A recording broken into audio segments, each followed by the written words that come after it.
অফিসের একটি প্লাস্টিকের চেয়ারের ছোট্ট গর্তে এক তরুণীর আঙুল আটকে যায়। তার সহকর্মীরা অনেক চেষ্টা করেও তা বের করতে পারেননি। অবশেষে তাকে উদ্ধার করতে ফায়ার সার্ভিসকে ডাকা হয়। আলোচিত এই ঘটনা ঘটেছে মালয়েশিয়ায়। ইতোমধ্যে এই ঘটনার একটি ভিডিও সামাজিক যোগাযোগ মাধ্যমে ভাইরাল হয়েছে। জানা গেছে গেল 1 নভেম্বর ঘটনাটি ঘটেছে। ওই দিন ওই তরুণীর ডান হাতের কনিষ্ঠ আঙুল প্লাস্টিকের চেয়ারের আসনের ছোট গোল ছিদ্রে আটকে যায়। শত চেষ্টা করেও তিনি আঙুল বের করতে না পেরে শেষ পর্যন্ত ফায়ার সার্ভিসের সাহায্য নেন। এরপর ফায়ার সার্ভিস কর্মীরা দ্রুত ঘটনাস্থলে পৌঁছে বিশেষ কাটার ব্যবহার করে চেয়ার কেটে আঙুলটি বের করেন।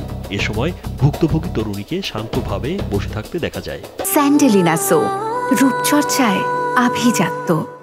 উদ্ধার কাজের সময় যাতে তরুণের আঙুলে কোনো আঘাত না লাগে সেদিকেও বিশেষ নজর দেন তারা।